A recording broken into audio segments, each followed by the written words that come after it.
Members of the press, I think that is enough.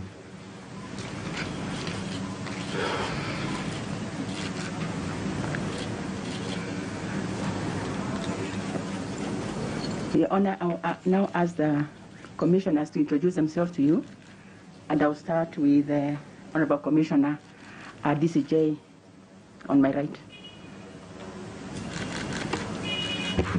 Good morning, my Lord. I am Philomena Mbetemwilo.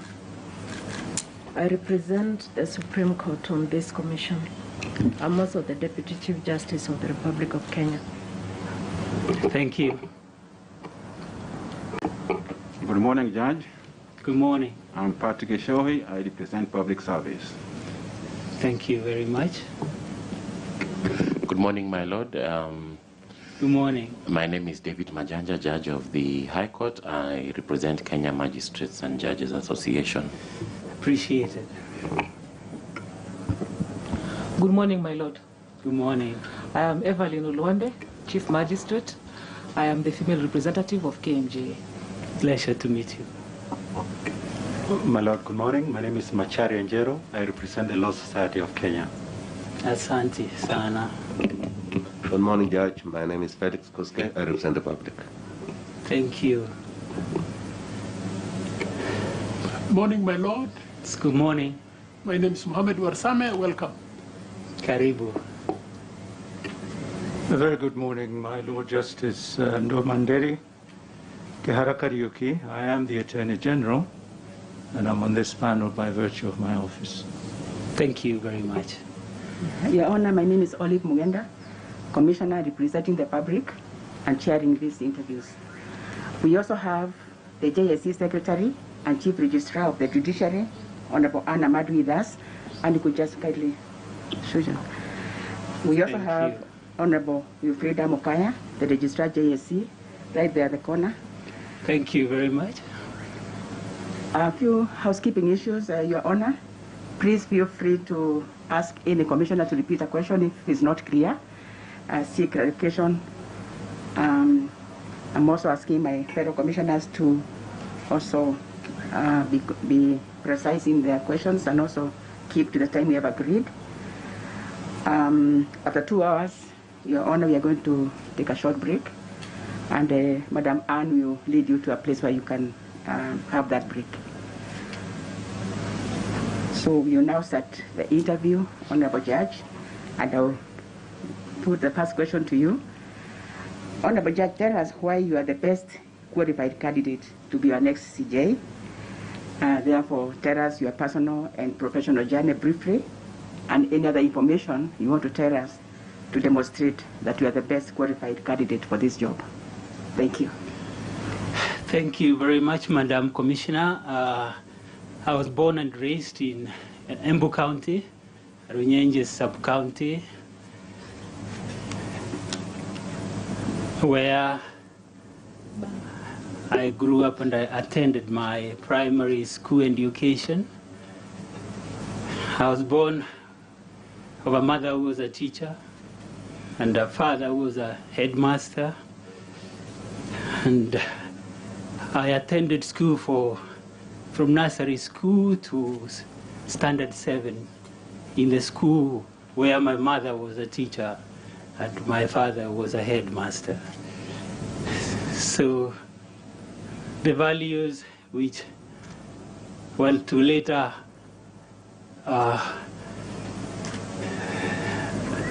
guide my philosophy in life, I inculcated there at very early stages by my parents, who are very committed Catholic Christians, and for all times I knew leaders in the church.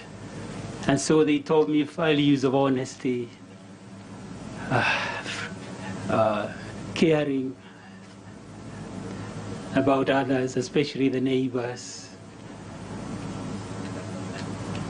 being kind to others, doing unto others as you'd wish to be done to you. And therefore,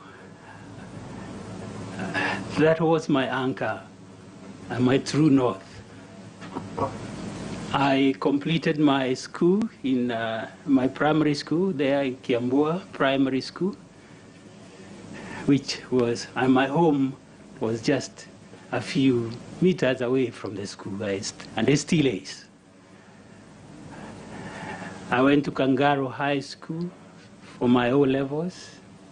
It was a provincial school, and that was my first encounter with Kenyans from different parts of Kenya, mainly from the larger eastern province, Machakos, Kitui, Moyale, Marsabit, Embu Meru. That was the setup of a secondary school that time, and therefore had that exposure to other Kenyans. And I started my journey as a true Kenyan and a patriot that way. I enjoyed Nairobi School for my A levels, 1981, which was a national school. And my perspective of Kenya broadened when I met Kenyans now from every part of the country. And that is when I discovered my very easy way of dealing with everyone, and literally every issue, and being very friendly and amiable with ease from people, Kenyans from all parts of the country. And indeed, my first friendships there, which persist to date, were mainly from Nyanza province.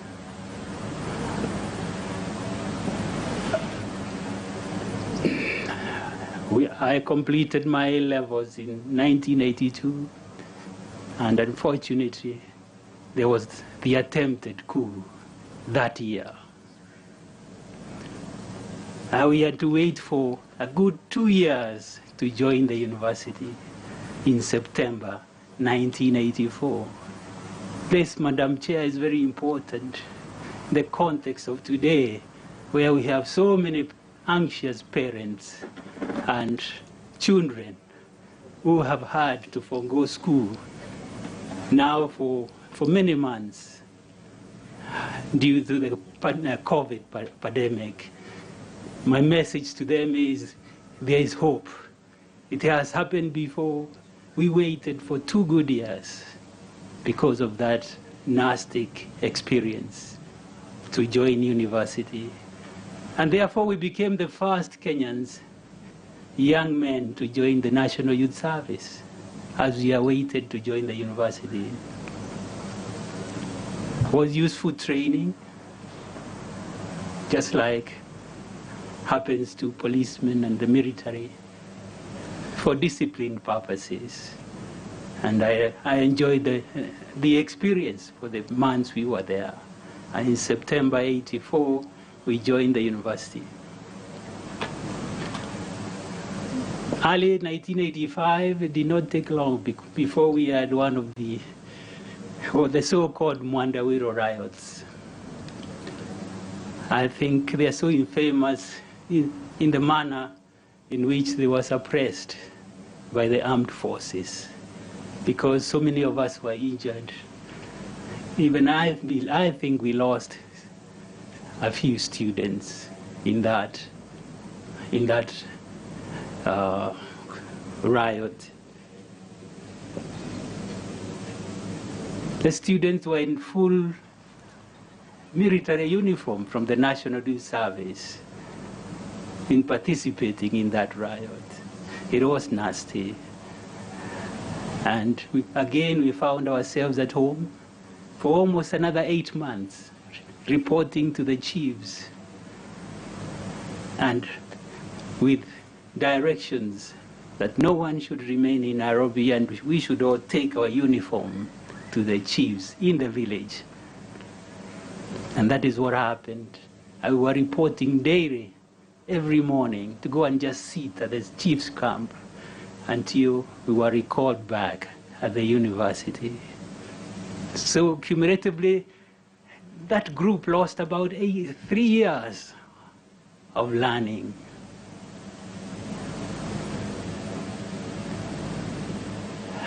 We were weary, exhausted. In 1986 was a very profound year for me because I lost my mother in a terrible road accident. She was my anchor. And no sooner had I come back from saying bye-bye to her, I was confronted by a rainbow of students who demanded that I was going to be their chairman. And they were led mainly by a rainbow of Kenyans, mainly led from Nyanza province. From there, I started a journey which I had never envisaged.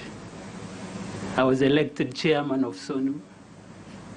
I campaigned on a platform of peace with a difference because the students were weary and they told me, we want to go home. We want to start our careers. We want to leave the university. Unfortunately for me, we had fresh students also who had never experienced a riot. And they really wanted to test action, as it was called those days. And so I faced very fierce opposition. And I had a very worthy opponent but I won that election with a big majority. I was to face the first election petition in the history of Nairobi University. My election was challenged. A petition panel was constituted by the council. And I remember, and if I recall well, it was chaired by the retired Supreme Court Judge, Jackton Ojwang.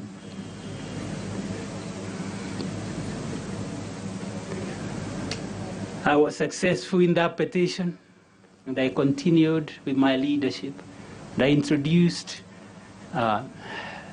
many welfare initiatives, and I was able to see my year through up to the time I went to the Kenya School of Law. And some of those initiatives were hilarious, including the double dialogue menu. For those of you who don't know what dialogue is, it's chapati. And so I went to the Kenya School of Law, and that was a chapter in my life which again shaped my future, my career, which I embarked on as soon as I joined School of Law. I was a pupil at the firm of Vora and Gitau Advocate. I was in very good hands of Mohindra Singh Vora, the advocate and the founder of Sarova Hotels.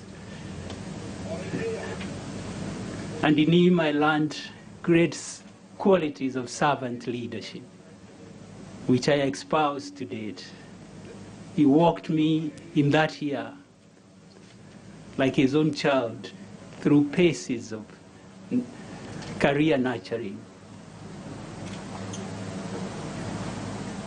I was also in the same firm with Wahiga wa Maura, who was an associate there, a very staunch Christian and advocate of repute in the country, father to the citizen anchor. And in their hands, I started my career as a young advocate quite well. I joined the firm as soon as I was admitted. I joined the firm of Kioko and Company, advocates a use building, where I started a very robust practice in civil and criminal litigation. It was a very busy firm, and Mr. Kioko was completely hands-off. He left all the work to me and Mr. Okubo and the other associates assistants who were there. So from I was admitted into the bar in the morning, and the same afternoon, I was to conduct a serious commercial dispute before Justice Shields.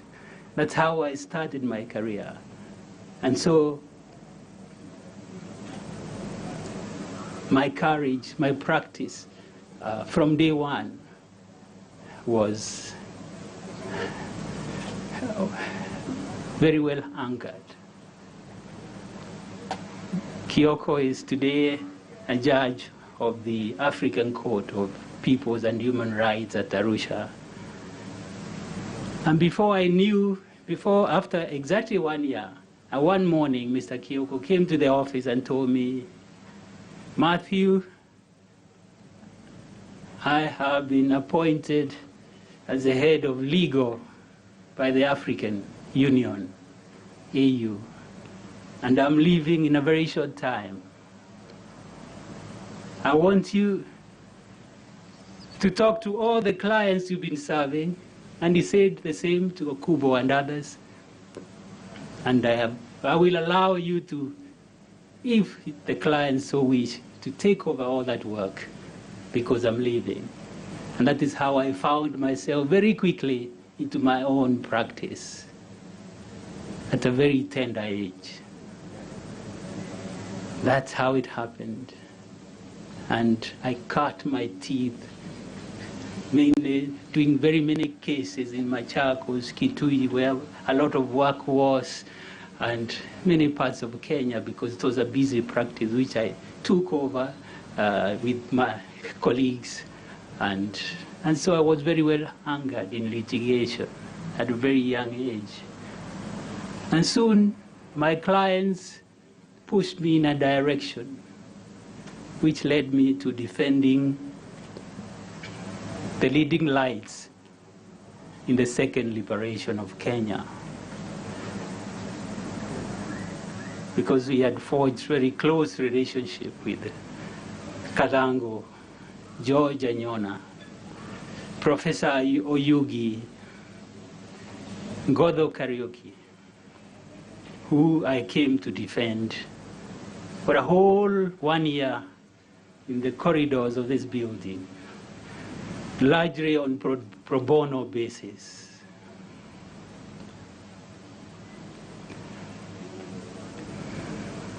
It is in that moment when I encountered our Chief Justice Emeritus, Justice Mutunga, who sat with me for many hours right at the back of me as I did my defense of that case,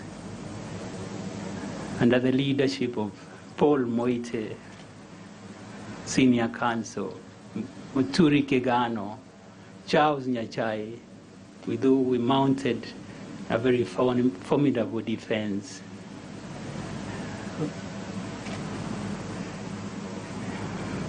It was a case of Kenya for Kenya. Again, I experienced in that moment, I experienced profound servant leadership that Honorable Justice Mutunga found a lot of time to sit with me and to guide me in that process. Senior as he was, I believe, with the Ford Foundation then, which also played a key role in supporting that process, which we embarked on for almost 1 year.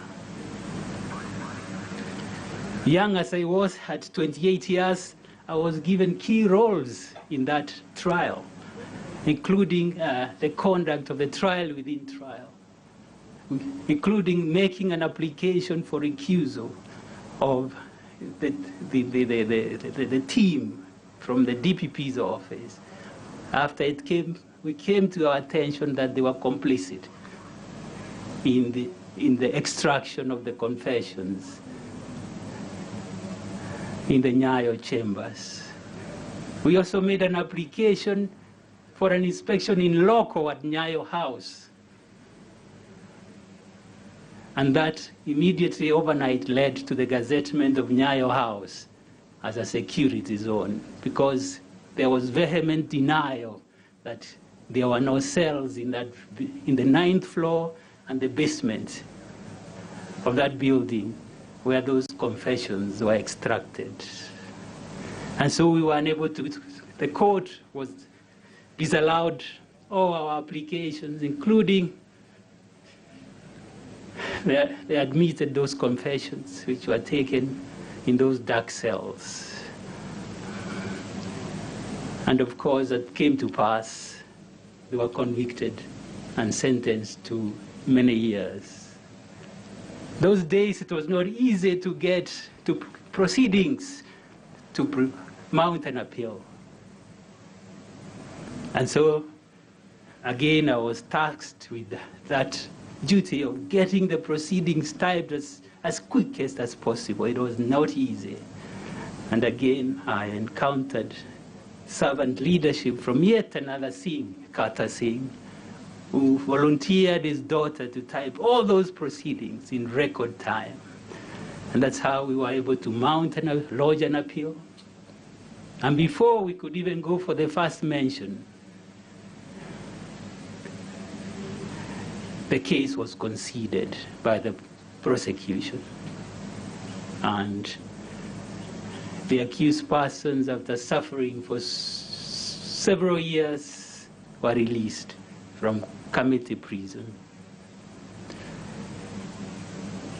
A few things happened which at that time shaped my mind to leave the country, including, after that, very fierce whole-day cross-examination, Senior Superintendent Mashiri, who is well known, giving threats to me personally in the corridors of justice. I'm followed with a morning raid at my office, small office that time, and I was taken to the DCI, the Director of Criminal Prosecution, where in the office of Noah Arab Tor. And I didn't know why. I was asked about a distress for rent case I had conducted lawfully. And I explained. I was told to go and bring the file from the office. I went, I brought them the file. And Noah Arab Tor appeared to castigate his officers and told me to go away. It was clear in my mind. I had just gotten married. I had a young baby. I needed to leave this country at that point. And that is exactly what happened. At that time, then the Kingdom of Swaziland advertised for the positions of counsel in the DPP's office. In the day, the newspapers of Kenya, and many young Kenyan advocates applied for those positions. I was one of them when interviews were conducted by the Attorney General and the DPP and Jubilee House right here. And that is when I was recruited as an expatriate Crown Counsel amongst 6 other Kenyans, Kioko Kilukumi and others, who you know. And off I started a career in the Kingdom of Swaziland as a DPP, as a Crown Counsel, and later Senior Crown Counsel, conducting serious and vigorous criminal cases before the magistracy, the High Court, and the Court of Appeal of Swaziland. That time, and until as late as 2005, the Kingdom of Swaziland and the circuit, the Court of Appeal, serving the Kingdom of Swaziland, Lesotho, Namibia, and Botswana, comprised of the most very senior retired judges. So I had the privilege of practicing before very senior judges. That time, South Africa was on the crossroads just after attaining independence. And we had the Frelimo War on the other side of the border, in Mozambique. And so Swaziland had very many refugees and a lot of crime and gun running. And we were really involved in very serious prosecution cases. And we gained, when you see people like Kioko Kilukumi perform the way they do, That's where they cut their teeth. And we were a team of Kenyans for Swaziland. And we left honor, which is evident until today. In 1998, at the age of 36 years, I was appointed Judge President of the Industrial Court of Swaziland. I served in that position for a period of 8 years.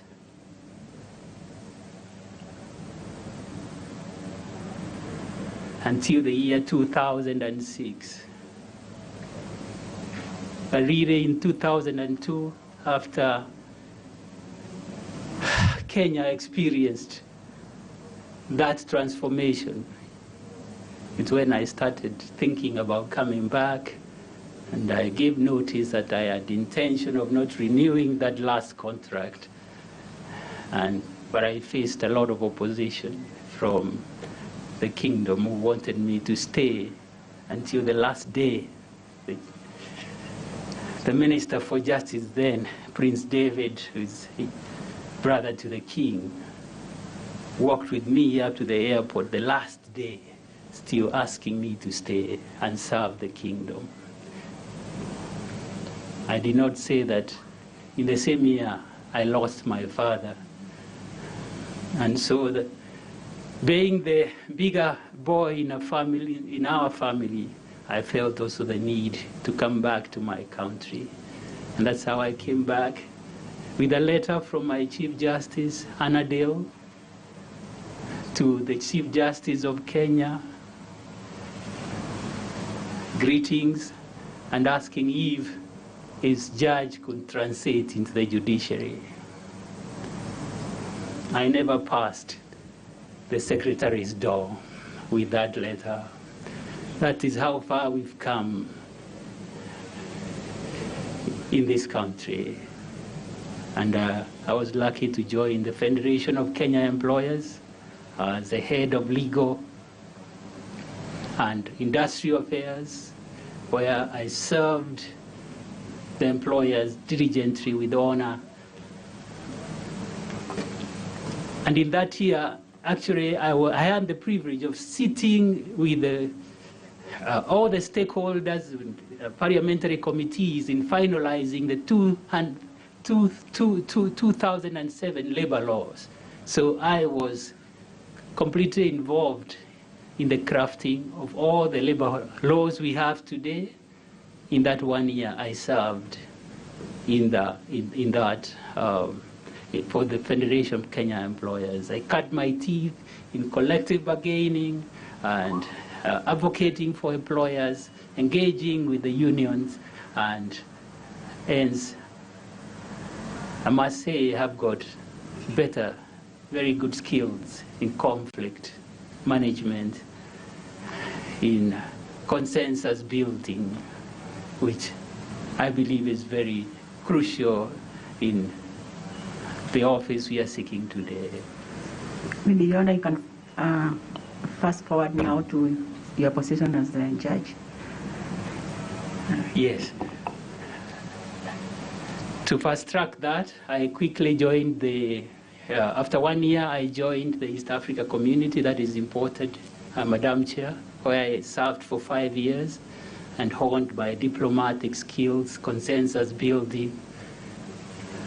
And actually at the time I was appointed judge in the year 2012, I was in Brussels negotiating the economic partnerships with the European Union. That's when I received the news that I had been appointed judge. And I was actually not able to come for the swearing in because we were in these critical moments of negotiating the partnership with the European Union. So I came 3 months later after the judges of Employment and Labor Court had been sworn in July. I was able to come in October. They had been asked to elect their principal judge by Justice Mutunga, and they refused. They said they would not do so until I come back. They knew me because I had led them at the university. I didn't know them personally, but that is what they did. Actually, I remember Justice Kihara, commissioner here, had to be sent to them by the Chief Justice. And they told him also that they would wait for me to come back. And as soon as I came back, I was elected the principal judge of the Employment and Labor Court, which I guided very well from the Labor Ministry. It was a small court in the Labor Ministry. We had no offices, we had no furniture, we had no books, we had no seat in the judiciary. So I transitioned the Employment and Labor Court from the Ministry of Labor to the judiciary, and it was a formidable task. And we set up the systems and got the Employment and Labor Court to where it is today, including developing the rules, the charter, and getting the staff, because we didn't have any staff. All the staff in the Ministry of Labor, so it was a mammoth task, and with the assistance of the Chief Justice and CRJ then, we were able to achieve that, and even roll out the court to the stations in the various counties and establish up to 9 sub-registries. So those are the skills which have continued to hone today, which I believe make me suitable to serve the people of Kenya in the position of the Chief Justice. Thank you, Your Honor. In an article appearing yesterday in the Study Nation by Gitau Warigi, and I quote, Your Honor,